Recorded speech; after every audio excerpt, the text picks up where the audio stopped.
ఇంట్లో రాత్రిపూట గోళ్ళు కట్ చేయడానికి ఎప్పుడైనా ట్రై చేశారా? పొరపాటున ఆ ప్రయత్నం చేశారంటే చీవాట్లు తప్పవు. రాత్రిపూట గోర్లు కత్తిరించుకుంటావా అని ఇంట్లో వాళ్ళు గట్టిగా వారిస్తారు.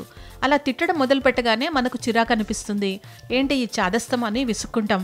దీని వెనక ఉన్న సైంటిఫిక్ రీజనింగ్ గురించి తెలిస్తే చాలా వరకు ఈ అలవాటు మానుకోవడానికి అవకాశం ఉంటుంది. ఇంతకీ పెద్దలు ఈ నియమాన్ని పెట్టడానికి కారణం ఏంటి? ముందుగా హిందూ మైథాలజీ ప్రకారం చూస్తే రాత్రిపూట నెగిటివ్ ఎనర్జీ ఎక్కువగా ఉంటుంది. ఆ సమయంలో మన శరీరంలో ఎలాంటి మార్పు జరిగినా వెంటనే ఆ నెగిటివ్ ఎనర్జీని బాడీ అట్రాక్ట్ చేస్తుందని చెబుతారు. మైథాలజీ రీజన్స్ గురించి చెప్పుకుందాం. వీటిని నమ్మడం నమ్మకపోవడం అనేది వ్యక్తిగతం. కానీ దీని వెనక కొన్ని ప్రాక్టికల్ రీజన్స్ కూడా ఉన్నాయి. వాటిని మాత్రం నమ్మక తప్పదు. సాధారణంగా రోజంతా మనం ఎక్కడెక్కడో తిరుగుతాం, చాలా చోట్ల పనులు చేస్తాం. చేతులపై దుమ్ము ధూళి బ్యాక్టీరియా చేరుతుంది. గోళ్లలో అవి ఇరుక్కుని ఉంటాయి. ఆ సమయంలో ఎలా పడితే అలా గోళ్లు కత్తిరించుకుంటే ఆ బ్యాక్టీరియా అంతా వ్యాప్తి చెందుతుంది. మూతి ముక్కుపై ఆ వేళ్లు పెట్టుకుంటే అక్కడ కూడా బ్యాక్టీరియా వ్యాపిస్తుంది.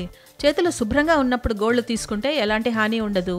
ఇప్పుడంటే మనకు అన్ని రకాల లైట్స్ అందుబాటులోకి వచ్చాయి. కానీ ఒకప్పుడు ఇవేమీ లేవు. దీపాలు పెట్టుకుని రాత్రంతా పడుకునేవాళ్ళు. ఆ చీకట్లో గోళ్లు కట్ చేసుకోవాలని ప్రయత్నిస్తే పొరపాటున వేళ్లు కట్ అయ్యే ప్రమాదం ఉంటుంది. అందుకే అప్పట్లో ఈ రూల్ తీసుకొచ్చారు. పైగా సాయంత్రం అయ్యేసరికి బాడీ పూర్తిగా రిలాక్స్ అయిపోతుంది. అప్పుడు గోళ్లు కత్తిరించడం లాంటి పనులు పెట్టుకుంటే అనవసరంగా ఈ రిలాక్సేషన్కి అడ్డు వచ్చినట్లే. బహుశా రాత్రిపూట గోళ్లు కట్ చేసుకోవద్దు అని చెప్పడానికి ఇది కూడా ఒక కారణమై ఉండొచ్చు.